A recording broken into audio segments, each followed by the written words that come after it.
Welcome to the Fantasy Boss Football Podcast. I'm Ronald. That's Ryan, also known as High Society. And this is the show for people who actually play. Two guys, real rosters. We're going to argue about our teams all season. No news desk, no rankings robot. Me, Ryan, our guest on the records. We'll lock our takes, grade ourselves, and then have some fun along the way. I'll be hosting. Ryan's the brains of all this, running the ball. I'm going to hand it off to him, watch him score, and then I'm going to take all the credit for it. It's going to be great. Ryan, how's your week Perfect. going, man? Tell us about you, how you got into fantasy, and how you got here. It's been a beautiful week, man. I'm grateful any day I get to keep going. So definitely good to be here with you and appreciate you having me on. And, everybody out there tuning in, appreciate you guys too. But, I've been a lifelong fantasy guy, just a lifelong degenerate football guy. I fell in love with it, since I can remember, whether it was getting all the NCAA games in the early 2000s with Reggie Bush and the Lendale and importing them into the Madden draft class and all this jazz. And 2004 was my first league and just got into my blood. And ever since, basically every day, especially now that I'm in Dynasty, it's really an everyday deal. So whether it's trades or looking at this or settings or getting everything perfect. So just absolutely love all things football and fantasy. Very passionate about it and also helping people too. So, definitely grateful to be here and be able to share hopefully some wisdom with you guys and go back and forth that way. Yeah. Speaking of 2004, I believe that was the last year that Amon Green, maybe not the last year, but he had a run of about 4 super strong fantasy years in Green Bay. And I think 04 was like the capstone of that. It's like, man, have we been playing fantasy this long? Why do I remember this? Oh man, we're getting old, brother. Yeah, I think 2003 he had like 1,800 rushing yards almost or something there. He was balling in those early 2000s, man. Yeah, man, it's crazy. And I don't know, the game's changed so much. Like, I wonder if some of these players had Amon Green play today, what would his stats look like? He had about 10,000 career yards, which was fantastic, right? For that era, like that longevity, that yards across a couple teams. It's like, with dudes getting bigger now and more money in the game and maybe not staying healthier, but, what could he have done with some even bigger linemen who were faster and stronger than players 10, 20 years ago? Yep.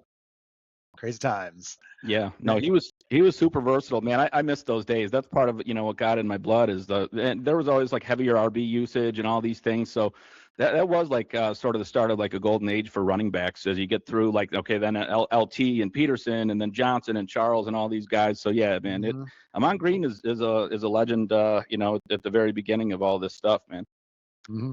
Yeah, we'll see what we can do about getting him or some other folks in the show. We'll cross our fingers, see if we can land them. That'd be some fun talks.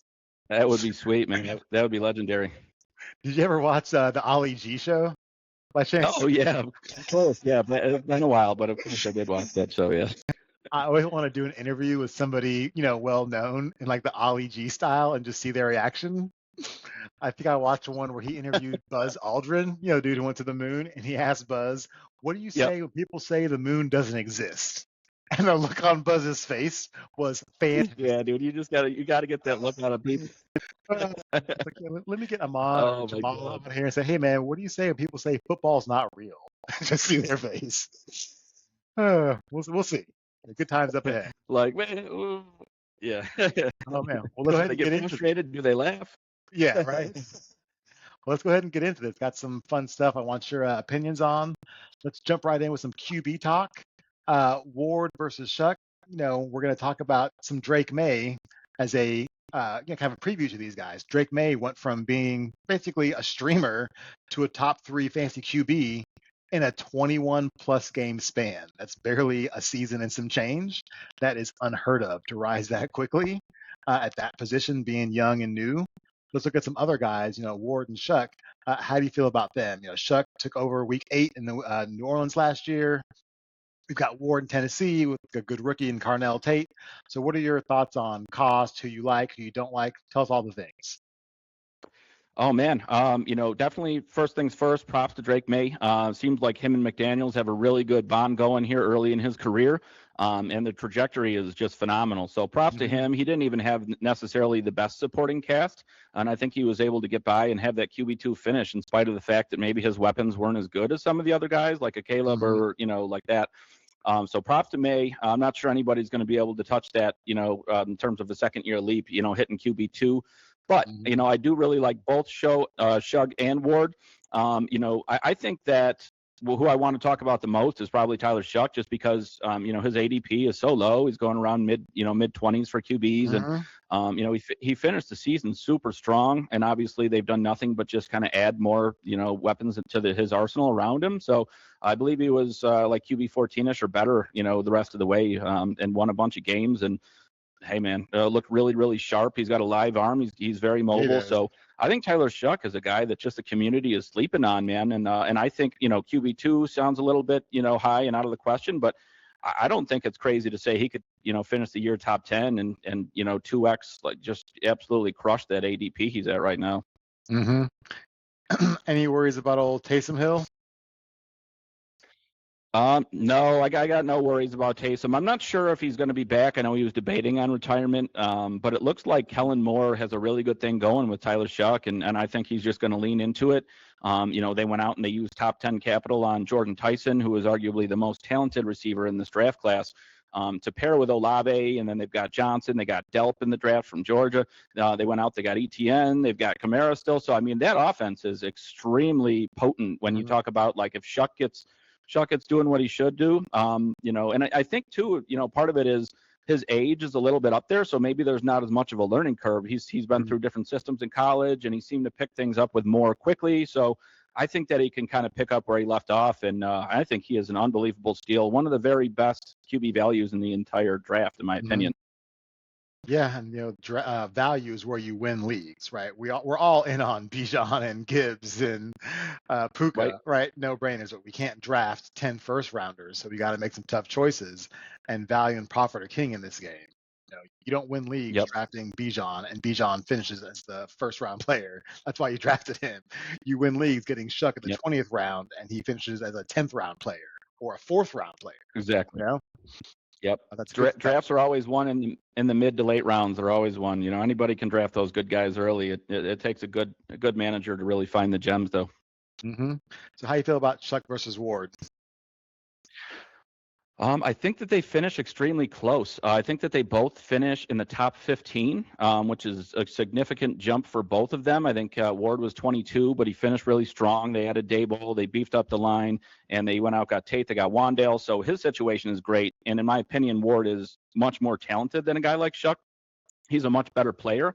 It's just a matter of Shuck having a little bit of an advantage with his system and just having better pieces around him still. But I think that they finish extremely close. I think I give a slight edge to Ward. I know he's going a little bit before Shuck, I want to say right now. So I have them neck and neck. I have them both right around like QB 14, 15 range, which is, about probably 8 to 10 spots higher than I think most other analysts have them. So I see a big jump for both guys, and both of them could easily crack that top 10. So I view them both as extremely good values, two of the best that you'll find. Yeah, love that word. Say it again. Value, value, value.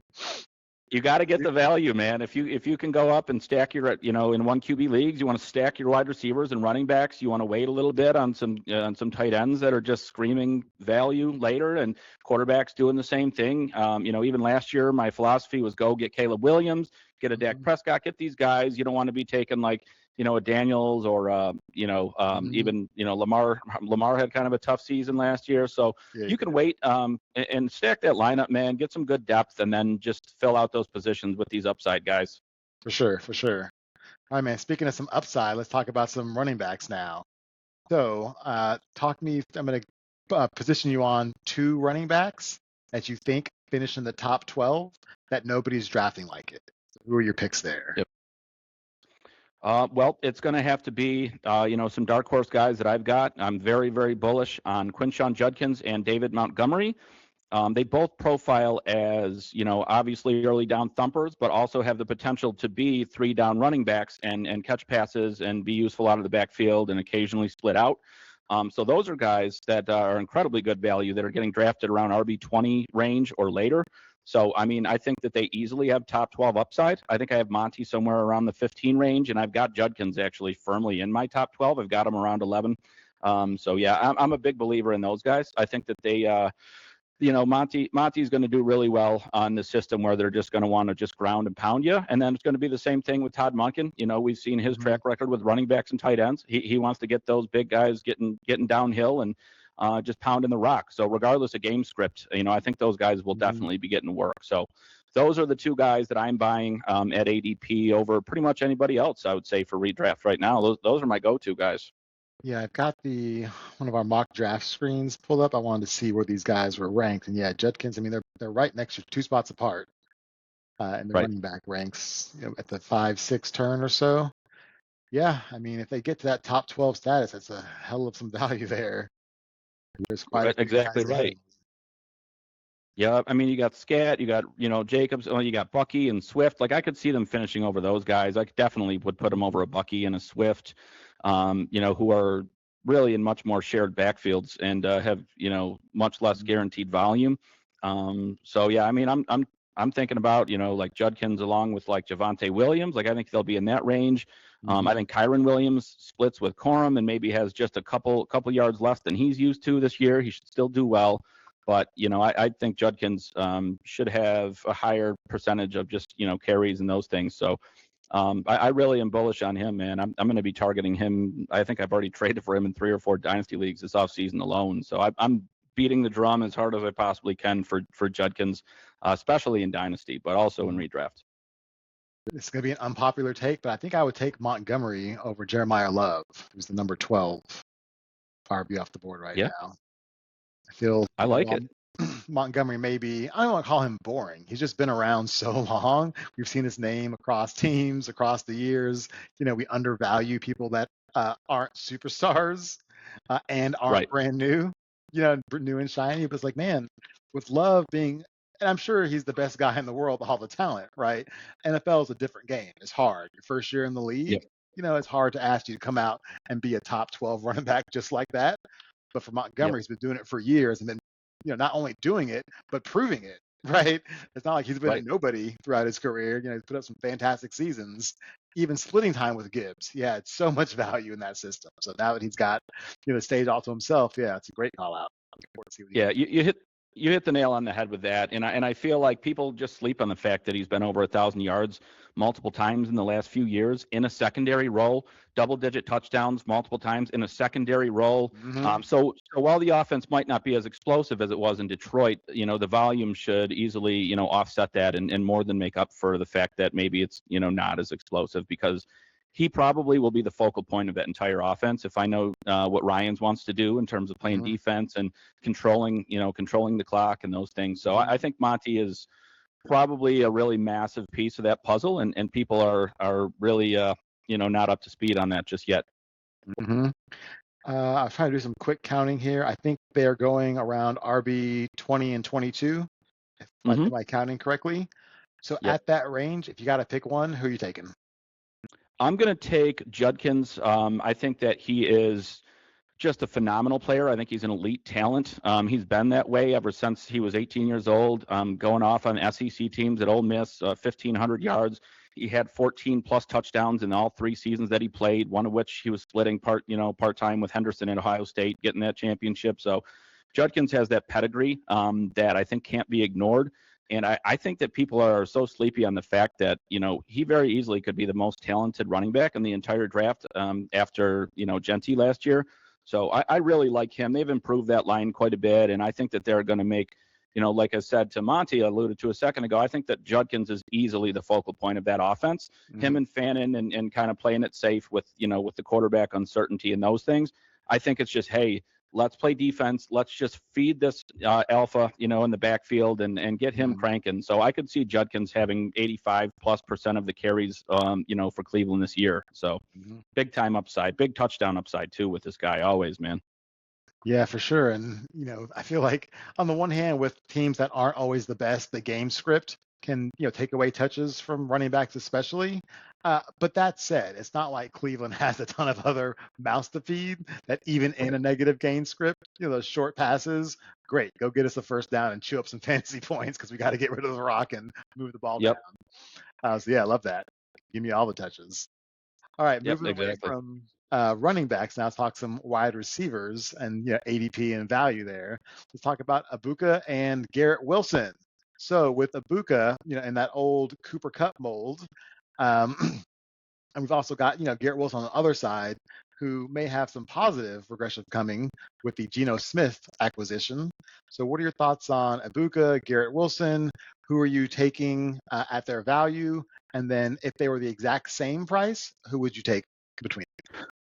That's a really good question. Actually, I kind of believe that both of these guys are really good values with where they're going at this point in the draft. I think they're two of the better, receiver values that there is. But I've been, again, beating the drum for Egbuka. He's been my number one guy. He's my flag plan at the wide receiver position. He's the guy that I'm going to take. I'll reach on him comfortably by like almost a full round at this point. That's how much I like him. I think he's got top 10 upside and even higher than top 10 upside. I mean, we all saw how he started the season last year, absolutely on fire with 5 touchdowns through the first 5 weeks, 1 wide receiver, 1 overall finish, and, in that 5th week, and just looks so good in the eye test. And I think people forget that offense in general just kind of broke down, and the offensive line went, and Evans went, and Godwin was hurt, and McMillan went down, and Bucky went down, and Mayfield was hurt, and everybody was hurt. I mean, it started really well for the whole offense, including Egbuka. I think that everybody kind of got a little bit, whether it was like he was out of position playing the X role without Evans and McMillan there, so a lot of that was kind of not exactly in his control, and I think that Zach Robinson coming in and addressing that very first interview of the offseason, early offseason, like, hey, he reminds me a lot of Cooper Kupp. He's brilliant. He understands how to find the pockets and find that space and just kind of sit. So when you're comparing someone to Cooper Kupp, I mean, obviously had the Triple Crown a couple of years back, hasn't been the same sense. But Egbuka, I mean, he's every bit. You can play him at flanker, play him at the slot, and he can just be an absolute target hog. He's an Ohio State guy, so you never want to count those guys out, especially. I think he leads that room, and I think he can finish with 90-plus catches. So right around wide receiver 10 to 12 range. So he's definitely a value. I have him about, twice as high up as anybody else does. So, and then to get to Garrett Wilson real quick, I'm just going to hit on the fact that he's had extremely poor quarterback play, man. I mean, you know as well as I do, it's been pretty brutal for him. Let's play a game here. Let's see if we can name his last 4 quarterbacks. We'll go back and forth. I'll start with Tyrod Taylor. And maybe not in order. Just give me. Yeah. Justin Fields. Oh, yeah. Who else do they have? What was that kid's name? Zach. What was his name? Zach Wilson. Wilson. Yeah. There's one more who was, 1 year come and go. Who was it? Rodgers was there too for for a short while. That seems so long ago, man. I know. And it's crazy. So, he went from Green Bay. It's been rough, man. It's been so rough. It's crazy. All right, let's switch off of the receivers now. Actually, one quick question or one quick comment on Egbuka. Aside from the talent, I feel like just the fact that Mayfield's back and healthy, and also Evans is gone, that's a monstrous number of targets and yards that are up for grabs. And while I love me some Chris Godwin, historically, I mean, Father Time is undefeated, right? So as players get older, they got to have somebody else come and fill in those gaps, and Egbuka's in a great place to do that. Exactly. Yeah, he should be stepping into an alpha role. I don't think people realize how many targets, he could command this year. And he's such a fantasy-friendly position. And, like guys like Amon-Ra, the guys that play in the slot and the flanker and do those, man, those are the guys you want. So love him this year. Emeka's going to break out, man. I will absolutely tell everybody I meet. Just don't tell people in my league, please. Right? Yeah, I know. And speaking of volume, let's talk about the volume puzzle with the Jaguars. So backfield's wide open after Etienne left for New Orleans. We've got Tootin, we've got Chris Rodriguez. There's also a crowded wide receiver room. They got BT Dub, got Jacoby Myers, Parker Washington, Travis Hunter, who, while a phenomenal athlete, who the heck knows fantasy points wise offense, he's gonna, cannibalize, because he's not gonna be the alpha. Right. He's gonna be the one who cannibalizes the alpha, that's a tough spot to be in. So how you feel about the volume puzzle with the Jaguars and how you handling that? Yeah, man, it's a good question. It certainly is murky right now. They have so many good pieces, but not many that kind of stand above the rest. So, kind of just want to see how it plays out as we get into training camp, and just listen to every single word that Liam Cohen says. You really want to listen to these coaches in the offseason and how they're talking about guys.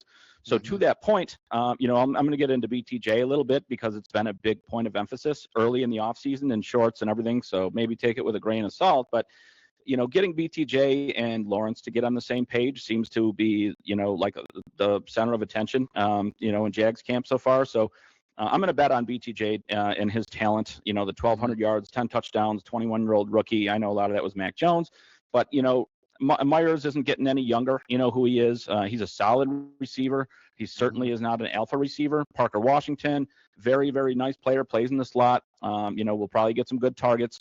But man, when you're talking about a guy that probably leads this team in receiving yards and receiving touchdowns, it's got to be BTJ. So he's the one I'm betting on. I think he's a fair value. I know a lot of people talk about like, hey, Harrison or BTJ. I'm going to go ahead and hang it on BTJ over Harrison this year. I like him. He's not my favorite guy, but I do like BTJ more than them. And as for running backs, I'm kind of avoiding this backfield. I'm not really looking to get Tootin.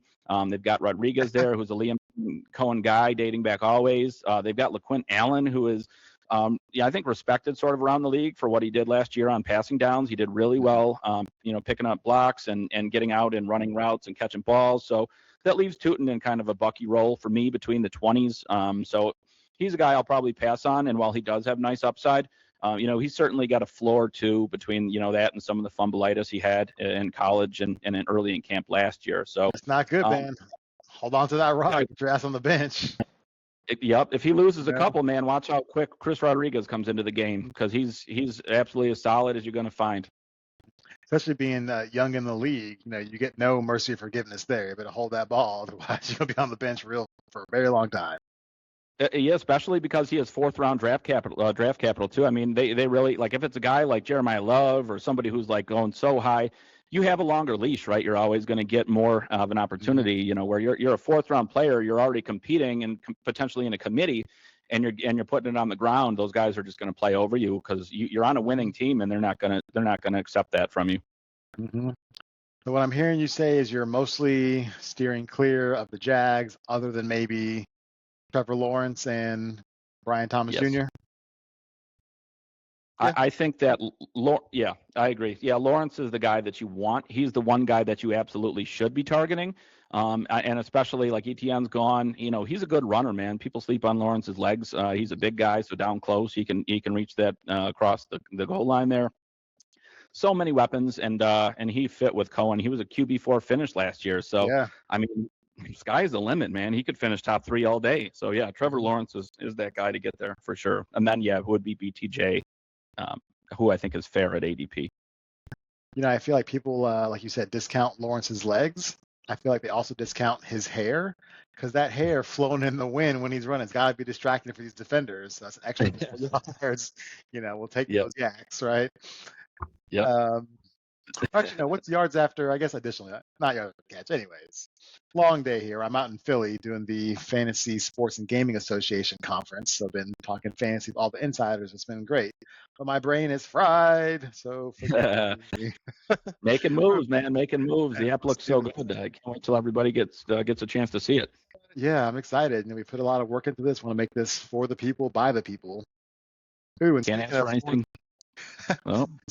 Speaking of other people, one of my favorite people, I figure this dude's a great people person in real life. Looks like a great family guy. Sure, he's a great friend. Probably goes to church every Sunday.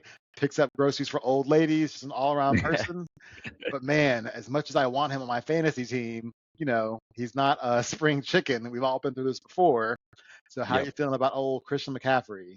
At the draft ADP, what is it? ADP 7.5. Whew.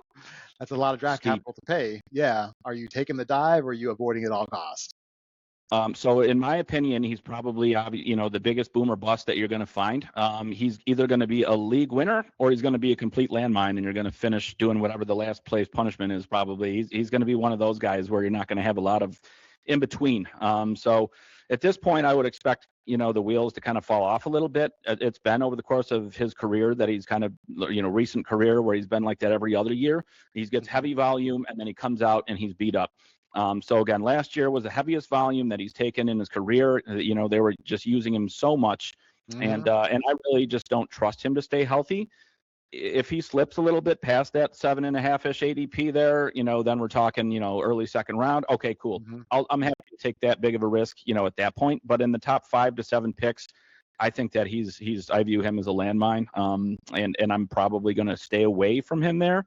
But, I certainly respect the people that believe that he can kind of match that, last season. But, he's burned me and all my friends and everybody in the past. So I'm not looking to get him. There's a lot of guys that are safer in that range. You want to go get an Amon-Ra, you want to go get somebody else that you can count on.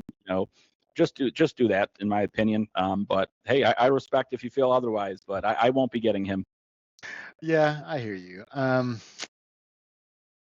The only way I can talk myself into this is getting, Keelan his handcuff. Because then my thought is, most of us across a regular league, we're going to have 4 or 5 slots that are basically just, rotating spots where we're getting bench players, waiver players, putting them in and out. So while I don't like that if I draft McCaffrey, I'm going to have to take up 2 spots, one for him and one for his handcuff. That said, having him and his handcuff combined for a whole season, I mean, that's a top 10 running back. Assuming no doubt. McCaffrey gets, I don't know, a third of the season, half the season, it's like half of McCaffrey and half of Keelan. That's probably a top 10 bag. So it's like, on the one hand, you're definitely spot on with the cost to acquire him. On the other hand, having that handcuff does offset some of that risk, but you're basically committing to getting that handcuff if you draft him. And then if you don't get the handcuff and don't get Black, then, you might Mayday. be. So, right, exactly. You're in trouble. Trade him quick. And to your point, though, too, I like Kalen Black. Obviously, they talked him up. They said he was the second best running back in the draft, in their opinion. But he still will probably be competing with James, who's already been there for a little while.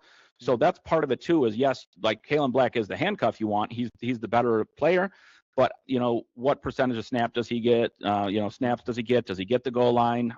He probably will play third down. He's good in that area. But it's just murky too. So you go out, you get McCaffrey, and then you get Kalen Black. McCaffrey goes down half the year, and then you get Kalen Black, who should be valuable, but he's going to be splitting work with James there. So at the same time, you're still going to be hurting if he's like, okay, McCaffrey's your one.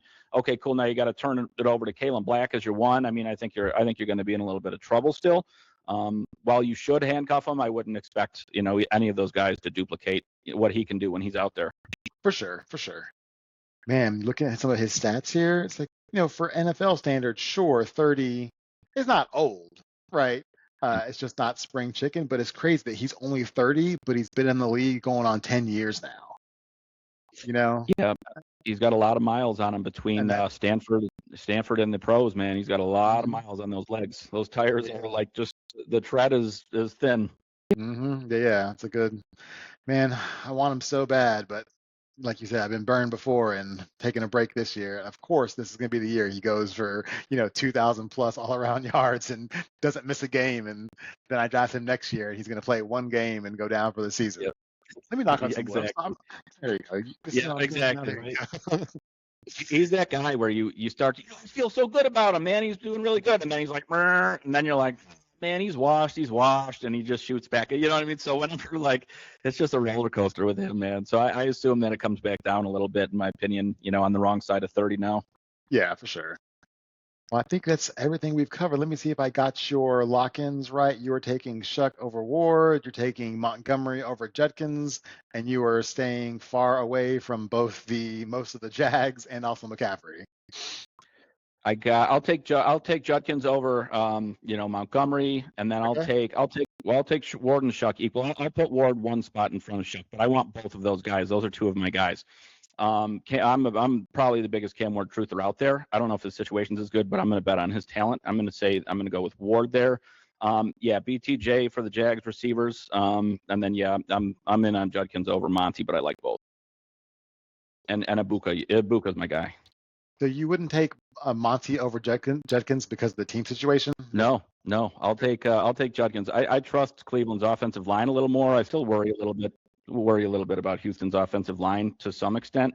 And I really like Todd Monken, and I just think Judkins is Monty's about to be 20, or he's 29 years old right now, so he's probably, towards the end of his Mhm. prime, and Judkins, I think, is just entering what could be a really good career, and this will be kicking it off right here.